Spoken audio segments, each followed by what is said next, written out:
Ferguson. That is Robert Lawrence Ferguson.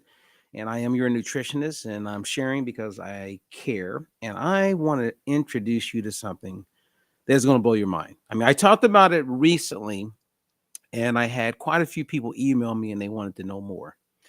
And this is a prime example how you want to become your own health advocate. You must be informed. And if you are not informed, you are much more likely to be influenced to do the very thing that may not be helping you. I mean, that will drive you absolutely crazy. Now, if you are new to information that I'm sharing, I just want to say thank you for giving me a chance to share information with you. But go over to our YouTube channel. Make sure you subscribe, hit the bell so that you are informed. I will be officially launching the Diet Free Life podcast with yours truly. And I have some amazing coaches and experts and guests that are going to be on this podcast, which our goal is to bring it to you every day. I'm going to be sharing some really insightful information, and it's all about showing people how they can improve health, preserve health, eat regular everyday foods, and maximize not just losing weight, but maximize health and energy throughout the day. Now, I'm not going to keep you long, but what I want to share with you, again, this blows my mind. I mean, it really does. Is this new information that's about to come out and be made available to everyday people from the government? And the government has been working on this new way of identifying foods as being healthy or unhealthy, um, and it's disheartening. You know what I mean? It's disheartening, and I understand why they're doing what they're doing. And it just reminds me of not too long ago, I was on Russian TV, and it aired all over Europe, and it was a debate. And somehow, I got to a place where I made a comment, and I said to the person I was debating with, I said, "Who defines what is healthy?" Like, think about that. Like, who defines what makes foods healthy? And no one could answer the question. Now, fast forward, that is the move that the government is getting ready to make. And that is they're going to change the label laws. They came up with this thing called the food compass, and they're calling it advanced technology, uh, which just makes me sick even to think about how they're even coming to this conclusion. But anyway, they're about to make that move, and they're defining foods as healthy or unhealthy. And so this thing called a food compass, you get a score, and they're calling this cutting edge science, which is mind blowing to me. But you get a score. Let's say the food is given a score of 100 to 70. Then you're encouraged to eat that food. And I'm going to show you these foods. Okay. I'm going to give you an example. So 70 to 100, you're encouraged to eat those foods. If this score is 69 down to 31, eat it in, moderation. And then food scoring 30 to 1 should be minimized. And ideally, they want you to avoid it. Okay. Now, so remember that what I just said. Okay. So let's go into it. Now, if you look at this chart, and they said there's over 8,000 foods that they've looked at. Watermelon at the very top is given a number 100. Okay, I'm okay with that. It's from nature. It grows. I mean, hopefully there's no pesticides or okay, I can go with that. But then canned peaches are given a number 97. Okay, maybe they're canned peaches in water. But one of the first things that got my attention was when I looked at Cheerios. And Cheerios are given a number 95. Cheerios, like out of a box. And Cheerios is given 1 point higher than the pineapple that this is just grown. So again, that got my attention. And so I wanted to dive in a little bit more. And as you can see there, non-fat chocolate frozen yogurt is given a number 81. So this, again, is considered healthy. It gets more interesting, right? Because the chocolate covered almonds, which sounds amazing, I would love for that to be healthy. I mean, I don't know what the ingredients are, but imagine when all the new food labels come out, you will have the nutrition facts on the front, and you're going to have quite a few foods labeled as certified healthy. Now, I'm not sure how they're going to do that, but that is the ultimate goal, is they are going to tell you what foods are healthy. Okay, man, I have so much to say about this because I understand why.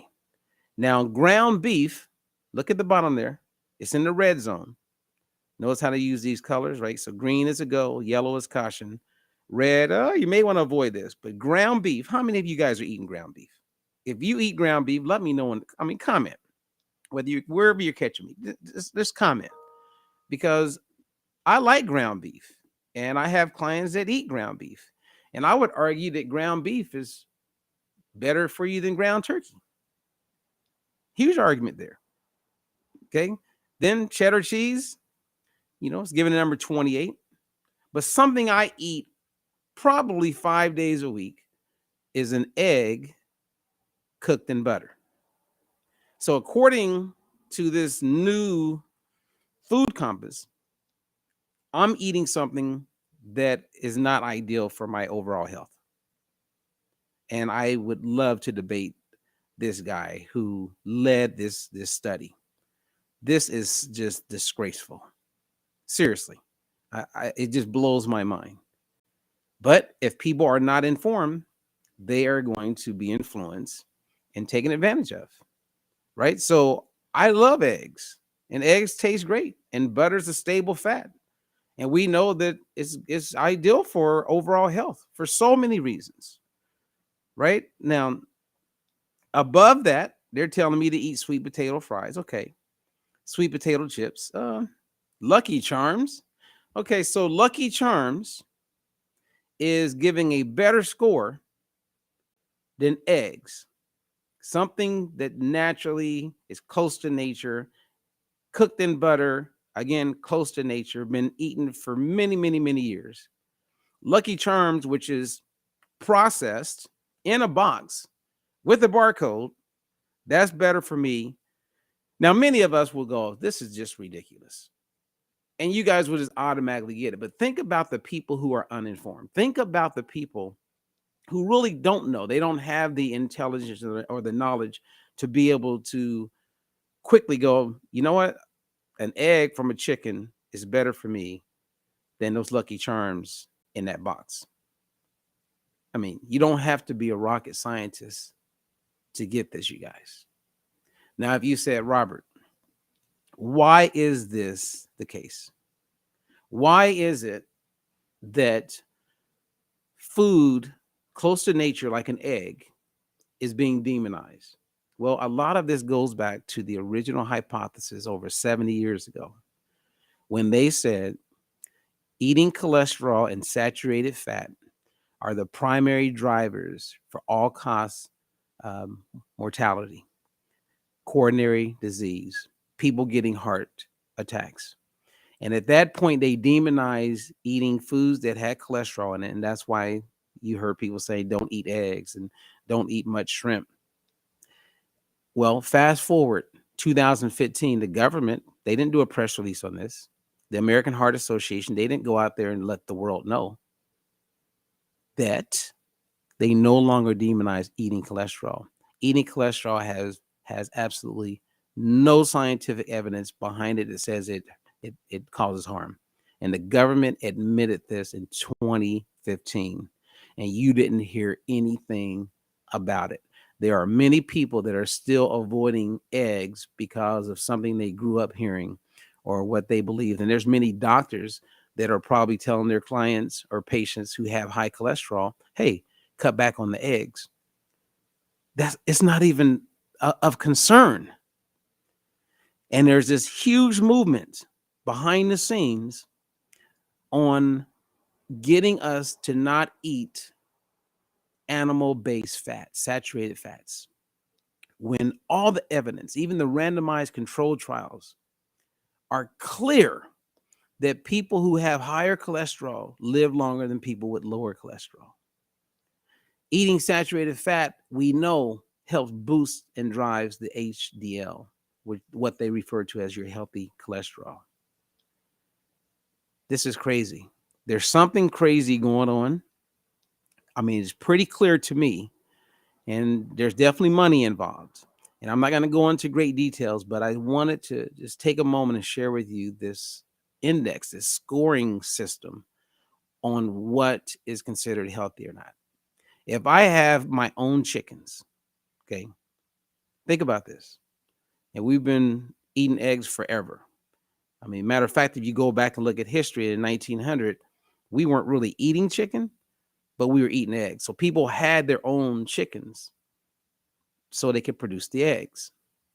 So we know that eggs are extremely healthy. Now, the vegans will go against this, and I'm not here to debate on that part. I'm just saying that an egg by itself that naturally comes from that chicken is now looked at as something to avoid, but yet you're encouraged to eat Lucky Charms and Cheerios. Well, see, the ultimate goal in how they're doing this is they're looking at three things, and I'll end here. When it's a packaged food, they're going to put a lot of focus on, added sugar. So you're aware of that. Okay, that's nice to know. Too much salt, so they're going to, put a cap on that.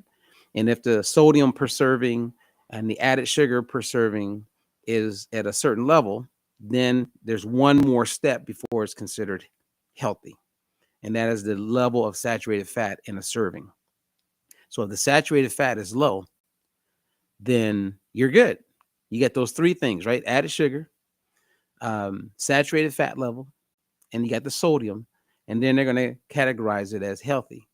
Well, when they remove that saturated fat or the natural fats, right, animal fats, they replace it with those polyunsaturated fats. And many of those polyunsaturated fats are unstable, meaning they're inflammatory. They're inflammatory when oxygen hits it. They're inflammatory when they're in your body. And that is something that this food score didn't even take into consideration at all, because that's not the goal. The goal is to lift up the cells and the desire to eat these foods that are in all these stores. And that's sad, because it's all about economics. We must be informed. My favorite book says, "My people perish for the lack of knowledge." And guess what? Guess what? People aren't informed. So as a coach, I'm informed. Now, it does get really scary because there's a lot of health coaches out there that aren't informed. And there's a lot of registered dietitians that aren't informed because they've been indoctrinated, right, to believe this hype and to only sell what stays within the bigger promotion of the U.S. dietary guidelines, which is all based on moving product. And the sad part is that when they take out and remove things that could be healthy for us, that are closer to nature, and replace it with all of this manufactured stuff, over years it compounds on a cellular level. We know now that it's creating major problems with your mitochondria. That's like the powerhouse of energy. And there's a lot of people feeling tired and lack of energy and foggy because they're eating a lot of these foods that are in a lot of the foods we're eating. And over a long period of time, it accumulates in the fat cell and creates major disruption. We also know that it's creating disruption in the gut, which causes dysbiosis. There's an imbalance. Man, how are we going to get it out there? Right? Because if you went to the American Heart Association's website right now, if you go to the Mayo Clinic, if you go to Tufts University, they're all encouraging these unsaturated fats, and they're discouraging animal-based fats. They're discouraging butter. They're discouraging you eating meat. They're discouraging you from eating these things that are close to nature. And you don't know any better. I mean, think of the like one of my good friends who's from Mexico. When they moved to the United States, they ended up getting sick, and you go to the doctor, and one of the first things they're telling these people who grew up in Mexico cooking with lard and butter to stop using that and instead use these other oils, vegetable oils, right? Even though it's not even a vegetable. Or grapeseed oil is another one that's killing our people. And these foods are just out there, and people really believe they're doing the right thing, but yet they're setting themselves up for a whole bunch of problems. We're talking about cancer. We're talking about what they call leaky gut. We're talking about all these autoimmune challenges that people are faced with on a daily basis, and they have no idea. They have no idea. If you don't think this is crazy, I don't know what you're waiting on. I really don't. We got to get our people healthier. We got to get everybody more informed. And it doesn't have to be some crazy, extreme way of living, but we must get people informed. And it begins with you. In the words of Mahatma Gandhi, be the change that you want to see in the world.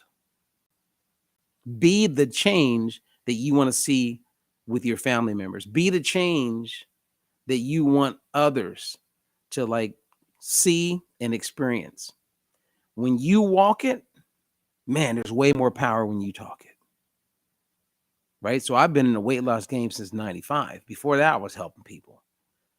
And I've learned a whole bunch. And science continues to get better. It's never settled when it comes to nutrition.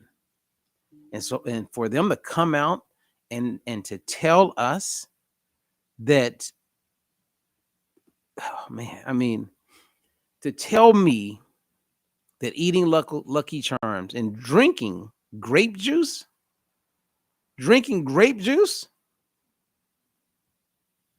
we know the problems with these juices. We got to get informed. This is real, and it's only going to get worse. So if you're a coach, stay ahead of it. If you are an advocate or you're a client of mine or you want to be a client, hey, reach out to us. If you're not working directly with me, then I have some amazing coaches that can help you out. The time is now. There is no better time than right now to continue to challenge yourself and to become more and more informed. Hey, thank you for being here. Do me a favor and share this on Facebook. If you catch it off, share it. And put a note in there and say, hey, check this out, you guys. Hey, if you want to know anything more about your health, you want to be ahead of the curve. Because next thing you know, this comes out. And when I say people being indoctrinated, think about it. My kids, as they are growing up now, I have one at this very moment that's 15, one that's 12. They go to school and they learn about the U.S. dietary guidelines because that's what's taught. So it's in the schools. It designs the foods that are being served in the schools, in the hospitals, in the penitentiary, in the nursing homes. This is what we're dealing with. And if we are not informed, I'm going to end here. Better get to know somebody because this is horrible. I'm Robert Ferguson. Hey, and remember, go to my YouTube page. I'll be launching my new podcast and having some really cool conversations. Our goal is to keep it to, most of them will be about 30 minutes long, and many of them will go as long as it takes. Right? So, because if the conversation is good, I'm not going to end it. However, if you subscribe, and then once we make the big announcement, the podcast will be on all the other platforms to include Spotify, you name it. All right. So thank you. Enjoy your day. I'm Robert Ferguson, your nutritionist, a guy who cares and